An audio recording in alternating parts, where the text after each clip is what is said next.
do we even realize ukuthi sidlala abafethu ku-World Cup? Do we even realize? Bro, I wanted to see Khulisa Motau. I was like, today I wanna watch Khulisa Motau. It's gonna be but they're limiting him, bro. They're limiting. I understand with Dumuti, but they're limiting him. Today at TLB, I was like, I'm supposed to be seeing him stopping those guys, pocketing and stuff, but we're limiting him. He was playing more of a football more than as a centre back. I'm a players, they are surprised, but my positions are on us. We're playing with two strikers. The moment we're playing two strikers, that means good. You want to have a central striker, which means good.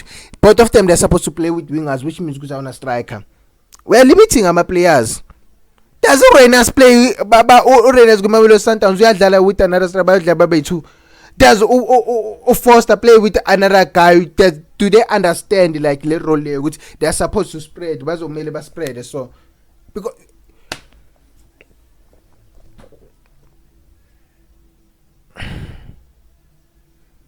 Man, I'm so speechless. I don't wanna lie. Next match, I'd rather like lose like 5-0 and stuff. But like this was Mexico. Okay, power. You saw how clumsy that guy was. Akazanga team. Did you see how clumsy that guy was? Akazanga a test like on a stress note because of the formation, because of the way he decided to approach the game, because of the way we decided to be scared and stuff.